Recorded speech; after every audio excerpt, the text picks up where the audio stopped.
Hello busy people.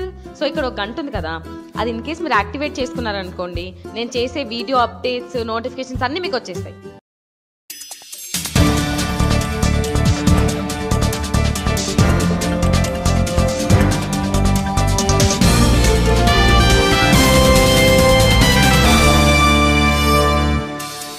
నమస్కారం, Zee TV న్యూస్కు స్వాగతం. ముందుగా ముఖ్యాంశాలు.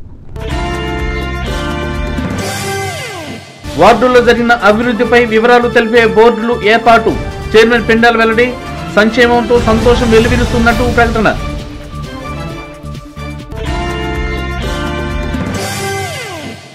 మాజీ గవర్నర్ కొంజేటి రోసయ్యకు నన్నపనేని స్మారక అవార్డు ఈ నెల 27న ప్రదానం. పలువురు ప్రముఖులు హాజరు.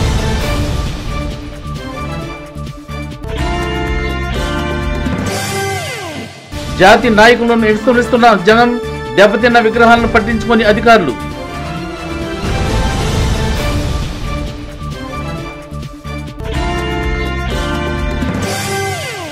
తెలుగుదేశం పార్టీ చేపట్టిన సంక్షేమ అభివృద్ధి కార్యక్రమాల పట్ల అన్ని వర్గాల ప్రజలు సంతోషంగా ఉన్నారని మున్సిపల్ చైర్మన్ పెండేల వెంకట్రావు తెలియజేశారు.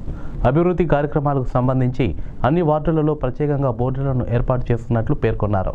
మున్సిపల్ కార్యాలయంలో మంగళవారం చైర్మన్ పెండేల వెంకట్రావు మీడియాతో మాట్లాడారు. పట్టణంలో ఇప్పటి వరకు 170 కోట్ల రూపాయల అభివృద్ధి పనులు జరిగాయని చెప్పారు. ఏ వార్డులో ఎంత మేర అభివృద్ధి జరిగిందో ప్రజలకు తెలియపరిచే విధంగా అన్ని వార్డులలో ప్రత్యేక బోర్డులు ఏర్పాటు చేస్తున్నామన్నారు. త్వరలో 3వ విడత ఎన్టీఆర్ గృహాల లబ్ధిదారుల వివరాలు తెలియపరుస్తామని చైర్మన్ చెప్పారు. ఇల్లు మంజూరై డీడీలు తీయాల్సిన వారు వెంటనే చెల్లించాలని కోరారు. ఈ సందర్భంగా పలువురు తమ సమస్యలపై చైర్మన్కు అర్జీలు అందజేశారు. చంద్రబాబు నాయుడు గారు 1000 రూపాయల పెన్షన్ని 2000 చేయడం, ఈ సంక్షేమ కార్యక్రమాలన్నీ కూడా 40 వార్డులలో 40 బోర్డులు పెడుతున్నాం.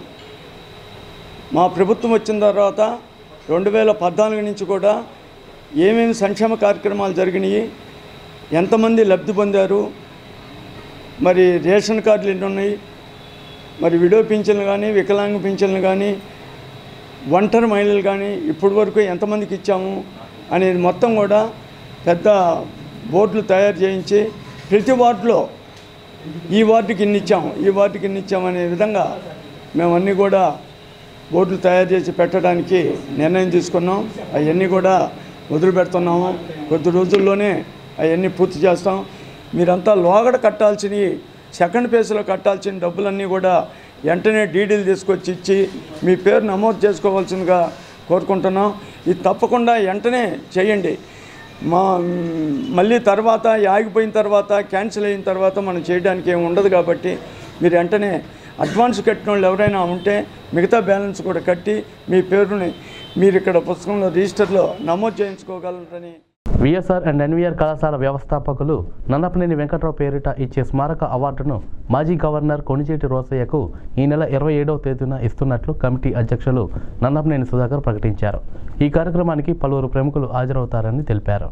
నన్నపనేని వెంకట్రావు పేరిట ఇచ్చే స్మారక అవార్డును ఈ ఏడాది మాజీ గవర్నర్ కొంజేటి రోసయ్యకు ఈ నెల 27వ తేదీన ఇవ్వనున్నట్లు అవార్డు కమిటీ అధ్యక్షుడు నన్నపనేని సుధాకర్ తెలిపారు.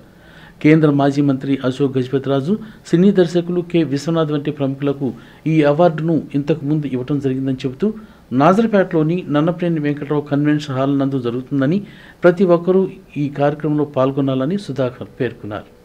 మాజీ ముఖ్యమంత్రి వర్యులు, రాజకీయాల్లో అగ్రగణ్యుడు, పితామహుడు లాంటి వారు శ్రీ కొంజేటి రోసయ్య గారు, వారికి నన్నపనేని వెంకట్రావు ట్రస్ట్ తరపున అవార్డును ప్రదానం చేయడం జరుగుతూ ఉంది. మీ అందరికీ తెలిసిన విషయం, గతంలో అశోక్ గజపతిరాజు గారికి, విశ్వనాథ్ మన సినీ డైరెక్టర్ విశ్వనాథ్ గారికి, ఇట్లాంటి ప్రముఖులకి ఇటువంటి అవార్డులు ఇవ్వటం జరుగుతూ ఉంది. ఈ సంవత్సరం కొంచెం ఆలస్యమైంది. అయినప్పటికీ కొంజేటి రోసయ్య గారిని మా కమిటీ ఈ యొక్క కార్యక్రమంలో ఎంపిక చేయటం జరిగింది. వారిని కూడా మేము ఆహ్వానించడానికి వెళ్ళినప్పుడు తప్పకుండా వస్తాననే మాట ఆయన చెప్పటం, తద్వారా రేపు 27వ తారీఖు 6 గంటలకు, సాయంత్రం 6 గంటలకి నన్నపనేని కళ్యాణ కళామందిరం నాజరపేటలో ఈ కార్యక్రమం జరుగుతుంది. అందరూ తప్పకుండా విచ్చేసి ఈ కార్యక్రమాన్ని జయప్రదం చేయవలసిందిగా మీ ద్వారా అందరినీ కోరుకోవడం జరుగుతాం.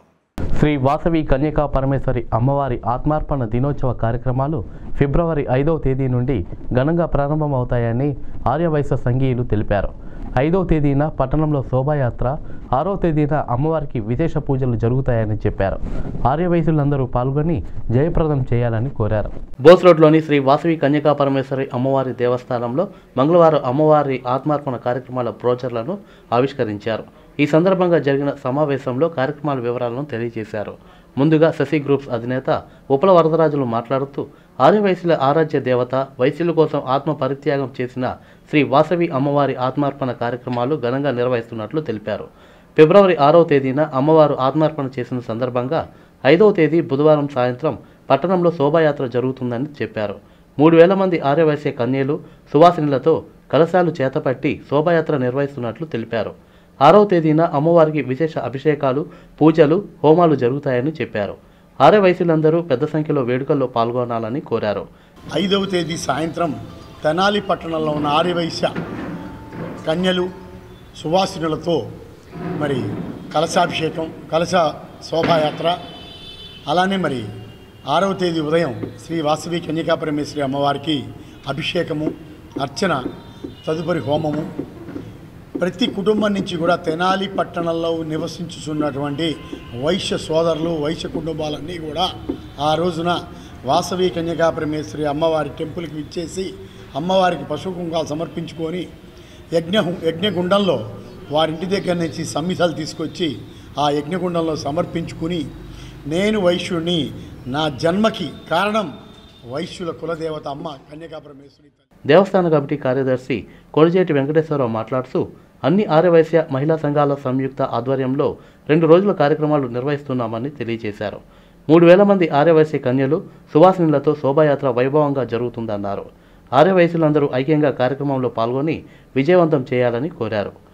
దాదాపుగా ఆర్యవైశ్యులు ఎక్కడున్నా కూడా నిర్వహించేటువంటి ముఖ్యమైనటువంటి 2 కార్యక్రమాలు వాసవి అమ్మవారి జయంతి, తర్వాత వాసవి అమ్మవారి ఆత్మార్పణ. ఈ 2 కార్యక్రమాలు కూడా దాదాపుగా ఈ 2 రాష్ట్రాల్లో కాకుండా దక్షిణాది రాష్ట్రాల్లో, కర్ణాటక, తమిళనాడు తదితర రాష్ట్రాల్లో కూడా ఈ ఆత్మార్పణ అనేది చాలా ముఖ్యమైనటువంటి కార్యక్రమం. ఇటువంటి కార్యక్రమంలో ఆర్యవైశ్యులైన ప్రతి ఒక్కరు కూడా ఎవరింట్లో పండుగ ఎలా నిర్వహించుకుంటారో ఆ విధంగా ఈ వాసవి అమ్మవారి ఆత్మార్పణ మహోత్సవాలు అనాదిగా. సమావేశంలో కనిగిచర్ల రమాకాంత్, కోనుగుంట్ల శ్రీనివాస్, ఋషికేష్ గుప్తా, నీలిశెట్టి సురేష్, బూర్లె నరసింహారావు, పివి సుబ్బారావు, బొమ్మిశెట్టి లక్ష్మీకుమారి, కొల్లపూడి కళ్యాణి, గొడవర్తి హరేరాం, నూకల నరసింహారావు తదితరులు పాల్గొన్నారు. జాతికి మార్గదర్శకులు వారు. దేశం కోసం, దేశ ప్రజల భవితవ్యం కోసం ఉద్యమించిన మహనీయులు. ప్రాణాలను సైతం లెక్క చేయకుండా బ్రిటిష్ పాలకుల తూటాలకు ఎదురొడ్డిన అమరులు. అటువంటి భావి భారత స్ఫూర్తిదాయకులు నేడు తీవ్ర నిరాదరణకు గురవుతున్నారు. మహనీయుల జ్ఞాపకార్థం ఏర్పాటు చేసిన విగ్రహాలు శిథిలాస్థితిలో కొట్టుమిట్టాడుతున్నాయి. పట్టణంలో శిథిలావస్థలో ఉన్న మహనీయుల విగ్రహాలపై జీటీవీ ప్రత్యేక కథనం.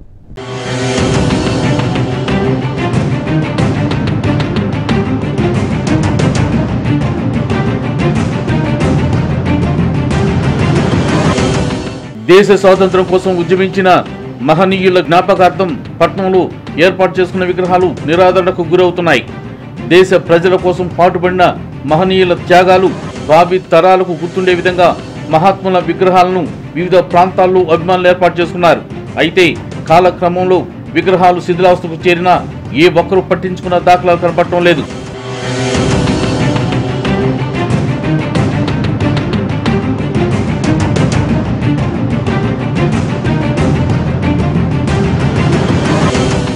జనవరి 23వ తేదీ బుధవారం నేతాజీ సుభాష్ చంద్రబోస్ జయంతిని పురస్కరించుకుని దేశం కోసం పాటుపడిన మహనీయుల విగ్రహాల పరిస్థితిపై జీటీవీ దృష్టి సారించింది. అయితే అన్ని ప్రాంతాల్లో మహనీయుల విగ్రహాలు శిథిలావస్థకు చేరి దీనస్థితిలో దర్శనమిచ్చాయి.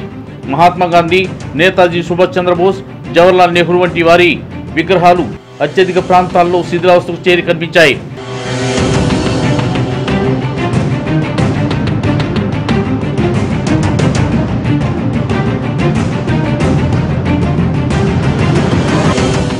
రోడ్ల వెంబడి విగ్రహాలతో పాటు పురపాలక సంఘం పరిధిలోని పురవేదికపై ఉన్న మహనీయుల స్మృతి రూపాల సైతం పట్టించుకునే వారు లేక శిథిలావస్థకు చేరాయి.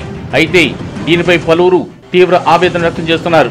జాతీయ నాయకులు, జాతికి మార్గదర్శులైన మహోన్నత వ్యక్తుల విగ్రహాలు అవమానించడం మనల్ని మనం కించపరుచుకోవటమేనని వారు పేర్కొంటున్నారు. బ్రిటిష్ వారి పరిపాలనకు వ్యతిరేకంగా భారతీయులకు స్వాతంత్రం ఇవ్వాలనేటువంటి నినాదంతో ప్రాణాలు సైతం త్యాగం చేసినటువంటి త్యాగధనుడు శ్రీ నేతాజీ సుభాష్ చంద్రబోస్ గారు ఈ దేశానికి నేటి యువతరానికి ఆదర్శం. 1897లో జనవరి 23న జన్మించిన ఆయన ఐఏఎస్ అధికారిగా, భారతదేశ ప్రతినిధిగా బ్రిటిష్ ప్రభుత్వ హయాంలో సివిల్ సర్వీస్ అధికారిగా పనిచేసి బ్రిటిష్ వాళ్ళు ఇస్తున్నటువంటి అధికారాల మీద, ఆదేశాల మీద భారతీయులని జైళ్ళలో పెట్టడం, భారతీయుల్ని హింసించడం అనేటువంటి నినాదాలని నిరసిస్తూ ఆయన ఐసీఎస్ ఉద్యోగాన్ని, కలెక్టర్ ఉద్యోగాన్ని సైతం రాజీనామా చేసి స్వాతంత్రం కోసం, భారతదేశంలో స్వాతంత్రం రావాలంటే విదేశాలకు వెళ్ళి విదేశాయుల సహకారాన్ని తీసుకోవాలని పోరాటం జరిపినటువంటి నేతాజీ సుభాష్ చంద్రబోసు ఈనాటి పరిపాలకులకి ఆదర్శం. మరి నేతాజీ సుభాష్ చంద్రబోసు ఎంత నిరాడంబరంగా, ఎంత ఆదర్శంగా ఈ దేశం కోసం విదేశాలు వెళ్ళి అక్కడ సైతం ఉద్యమాలను రేకెత్తించి బ్రిటిష్ వాళ్ళకి వ్యతిరేకంగా పోరాడారు. మరి అటువంటి మహనీయుడి యొక్క విగ్రహాలని దేశవ్యాప్తంగా అనేక ప్రాంతాల్లో ప్రతిష్ఠించడం ఎందుకంటే ఆనాటి మహానాయకులు చేసినటువంటి త్యాగాలని ఈనాటి ప్రజలు ఆదర్శంగా తీసుకొని వాళ్ళ త్యాగాలను ప్రతిఫలంగా ఈ దేశ పరిపాలనలో మంచి ఆధునికతను తీసుకొచ్చి అన్ని వర్గాల వాళ్ళకి న్యాయం జరిగే విధంగా చూడాలనేది. మరి మనం చూస్తూ ఉన్నాం, జాతీయ నాయకులు అయినటువంటి మహాత్మా గాంధీజీ కానీ, సుభాష్ చంద్రబోస్ గారు కానీ, నెహ్రూ గారు కానీ, వల్లభాయ్ పటేల్ గారికి కానీ ఇలాంటి మహనీయులు విగ్రహాలు ఎక్కడైనా కూడా ప్రతిష్ఠించి ప్రజలకు అద్దం పట్టేలా ఉంచినప్పుడు, ఒకవేళ ఏదైనా నష్టం జరిగినప్పుడు అధికారులు పట్టించుకొని ఆ విగ్రహాలను మరలా రిపేర్ చేయించి వాటిని మళ్ళీ ప్రతిష్ఠ చేయించి ప్రజలకి ఆదర్శనీయ భావంగా ఉండేలా చూడాల్సిన అవసరం ఉంది. అయితే కొన్ని చోట్ల మనం చూస్తూ ఉన్నాం, అది గాంధీ మహాత్ముని విగ్రహం కావచ్చు, సుభాష్ చంద్రబోస్ గారి విగ్రహం కావచ్చు, లేకపోతే నెహ్రూ గారి విగ్రహం కావచ్చు, ఇలాంటి మహనీయుల విగ్రహాలు ఏవైనా ఇబ్బంది కలిగి, నష్టం కలిగి అలాగే ఉంటే మనం చూడటం అనేటువంటిది మనల్ని మనం అవమానించుకున్నట్టు అవుతుంది. కనుక అధికారులు వెంటనే స్పందించే అధికారం మీ చేతిలో ఉంటుంది కాబట్టి, వాళ్ళు జాతీయ నాయకులు కాబట్టి, జాతికి పునర్దర్శనం ఇచ్చిన వాళ్ళు కాబట్టి వాళ్ళ విగ్రహాలను ఎక్కడైనా విద్యార్థులు చదువుతో పాటే ఉద్యోగ ఉపాధి అవకాశాలు అందిపుచ్చుకునేలా విఎస్ఆర్ అండ్ ఎన్వీఆర్ కళాశాలలో 23వ తేదీన ఉద్యోగ మేళా నిర్వహిస్తున్నట్లు కరస్పాండెంట్ నన్నపనేని సుధాకర్ తెలిపారు. ఈ మేళాలో ప్రముఖమైన 15 సంస్థలు పాల్గొంటాయని ఆయన తెలియజేశారు. 7 దశాబ్దాలుగా ఎన్నో వేల మంది పేద, బడుగు, బలహీన వర్గాల విద్యార్థులను మంచి పౌరులుగా తీర్చిదిద్దిన విఎస్ఆర్ అండ్ ఎన్వీఆర్ కళాశాల మారుతున్న ఉపాధి రంగాలను అందుకునేలా స్కిల్ డెవలప్మెంట్ని కళాశాలలో ఏర్పాటు చేయడం జరిగిందని కరస్పాండెంట్ నన్నపనేని సుధాకర్ చెప్పారు. దీని ద్వారా ఉద్యోగాలు కల్పించే లక్ష్యంతో 23వ తేదీన 15 సంస్థలతో కళాశాలలో జాబ్ మేళాన్ని నిర్వహించుకోవడం జరుగుతుందని, దీన్ని కళాశాల విద్యార్థులే కాక బయట కళాశాల విద్యార్థులు కూడా వినియోగించుకోవాలని సుధాకర్ పేర్కొన్నారు. ఆంధ్రప్రదేశ్ స్టేట్ కొత్తగా ఏర్పడిన 13 జిల్లాలతో కూడిన కొత్త స్టేట్లో స్కిల్ డెవలప్మెంట్ సెంటర్ అనేది ఏర్పాటు చేసిన విషయం మీ అందరికీ తెలిసిన విషయమే. దీని ద్వారా విద్యార్థుల్లో ఉన్న ప్రతిభను బయటకు తీసుకొచ్చి వారికి సరైన ఉద్యోగ అవకాశాలు కల్పించే విధంగా వారిని పూర్తి తర్ఫీదు ఇవ్వాలనే భావనతో ఈ స్కిల్ డెవలప్మెంట్ సెంటరు ఏర్పాటు చేయడం జరిగింది. మరి అటువంటి పరిస్థితుల్లో ఎయిడెడ్ కళాశాల, మైనార్టీ స్టూడెంట్సు, ఆర్థికంగా వెనకబడిన తరగతుల వారు ఎన్నో ఆశలతో ఇక్కడికి వచ్చినప్పుడు వారికి విద్యతో పాటు ఈ స్కిల్స్, ఈరోజు అవసరమైన స్కిల్స్ తెనాలిలో మా కళాశాలనే కాకుండా చుట్టుపక్కల ఉన్న ఉద్యోగ అవకాశాల కోసం ఎదురు చూస్తున్న వారందరూ కూడా ఈ యొక్క అవకాశాన్ని వినియోగించుకోవాల్సిందిగా మీ తరపున మీ ద్వారా ఈ అవకాశం పొందండి అని చెప్పి నిరుద్యోగ యువత వారందరికీ సమావేశంలో skill development centre officer doctor Dasari Masudan Rao, principal నిరంజన్లు పాల్గొన్నారు. మాదిగ పోరాట సమితి ఎస్సీ వర్గీకరణ కోసం సాగిస్తున్న పోరాటానికి రాజకీయ పార్టీలు తమ మద్దతు ఇవ్వాలని ఎంఆర్పీఎస్ నాయకులు డిమాండ్ చేశారు. ఎస్సీ వర్గీకరణ సాధన దిశగా ఫిబ్రవరి 19న మాదిగల విశ్వరూప మహాసభ జరుగుతుందని వారు ప్రకటించారు. అమరావతిలో ఫిబ్రవరి 19వ తేదీన మందకృష్ణ మాదిగ నేతృత్వంలో విశ్వరూప మహాసభ జరుగుతుందని, సభని విజయవంతం చేయాలని ఎంఆర్పీఎస్ పిలుపునిచ్చింది. దీనికి అనుగుణంగా జనవరి 27వ తేదీన తెనాలిలో సమాయత్తపు సభ జరుగుతుందని జిల్లా మాజీ అధ్యక్షులు ఉన్నం ధర్మారావు అన్నారు. 25 సంవత్సరాలుగా ఎస్సీ వర్గీకరణ కోసం పోరాటం సాగిస్తున్నామని, అయితే రాజకీయ పార్టీలు కప్పతాటు వ్యవహారంగా అనుసరిస్తున్నాయని ఆయన చెబుతూ ఫిబ్రవరి 19న జరిగే సభతో పార్టీలకు రంగు బయటపడుతుందని ధర్మారావు పేర్కొన్నారు. ఆంధ్రప్రదేశ్లో ఉన్నటువంటి పార్టీలే కాకుండా నేషనల్ పార్టీలతో సహా తమ వైఖరేందో బయట పెట్టే విధంగాను ఈ ఆంధ్ర రాష్ట్రంలో మాదిగలే లేరన్నట్లు వ్యవహారం ఏ రాజకీయ పార్టీలు వ్యవహరిస్తున్నాయో ప్రజలు గమనిస్తూ ఉన్నారు. ఈ రాష్ట్రంలో మాదిగలు 40 లక్షల మంది ఉన్నారని, ఈ 40 లక్షల మంది మాదిగలు బ్రతికే ఉన్నారని నిరూపించబోయే సభే మాదిగల విశ్వరూప మహాసభ. అది గత 2007 జూలై 7వ తారీఖున విజయవాడలో జరిగింది. ఇప్పుడు ఫిబ్రవరి 19వ తారీఖున మాదిగల మరో విశ్వరూప మహాసభ అమరావతి కేంద్రంగా నాగార్జున యూనివర్సిటీ ఆపోజిట్లో జరగబోయే కార్యక్రమాన్ని విజయవంతం చేయడానికి ఈ నెల 27వ తారీఖున కృష్ణమాది గారి నాయకత్వంలో కృష్ణమాది గారు ముఖ్య అతిథిగా తెనాలిలో మరి మాదిగల విశ్వరూప మహాసభకు సనాయత్తు సభ జరుగుతూ ఉంది. ఈ సభకు ప్రతి మాదిగ హాజరయ్యి మాదిగల ఐక్యత, వర్గీకరణ లక్ష్యం, కృష్ణమాది గారి యొక్క నాయకత్వం యొక్క ఉన్నటువంటి గౌరవాన్ని నిలబెట్టుకోవాలని చెప్పి ప్రతి మాదిగకు తెనాలి నియోజకవర్గం నుంచి పిలిపిస్తా ఉన్నాం. ఎంఆర్పీఎస్ రాష్ట్ర నాయకులు చిలక కిరణ్ మాదిగ మాట్లాడుతూ మాదిగలకు పెద్ద కొడుకుగా ఉంటానన్న చంద్రబాబు నాయుడు ఎస్సీ వర్గీకరణకు వచ్చేసరికి నోరు మెదవటం లేదని అన్నారు. 2 నాలుకల ధోరణి అవలంబిస్తున్న పార్టీలకు ఎంఆర్పీఎస్ తగిన బుద్ధి చెబుతుందని కిరణ్ మాదిగ తెలియజేశారు. మరి ఫిబ్రవరి 19న మాదిగల విశ్వరూప మహాసభ అమరావతి కేంద్రంగా జరగబోతా ఉంది. దాన్ని సన్నాహత సదస్సుగా ఈ నెల 27వ తారీఖున తెనాలిలో మాదిగల విశ్వరూప మహాసభ సన్నాహత సభ జరగబోతా ఉంది. దాని ముఖ్య అతిథిగా కృష్ణమాది గారు ఇచ్చేస్తూ ఉన్నారు. మరి తెనాలి డివిజన్ ప్రాంతంలో ఉన్న ప్రతి మాదిగపల్లి నుండి మాదిగలు వేలాదిగా తరలి రావాలని చెప్పి ఈ సందర్భంగా పిలుపునిస్తా ఉన్నాం. సమావేశంలో కొండమిది బోసుబాబు, పొన్నెగంటి రమేష్, రాయల ప్రతాప్, ధనరాజు పల్లికిషోర్, సిద్ధాల రమేష్, గాలిముట్టి రాజకుమార్, ఐ రవిబాబు తదితరులు పాల్గొన్నారు. వార్తలు ముగించబోయే ముందు ముఖ్యాంశాలు మరోసారి. వార్డుల్లో జరిగిన అభివృద్ధిపై వివరాలు తెలిపే బోర్డులు ఏర్పాటు, చైర్మన్ పెండాల వెల్లడి. సంక్షేమంతో సంతోషం వెలువరిస్తున్నట్టు ప్రకటన.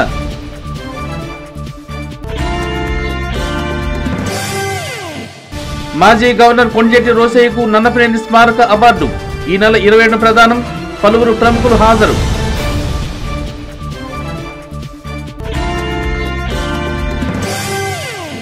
జాతి నాయకులను విస్మరిస్తున్న జనం, దెబ్బతిన్న విగ్రహాలను పట్టించుకొని అధికారులు.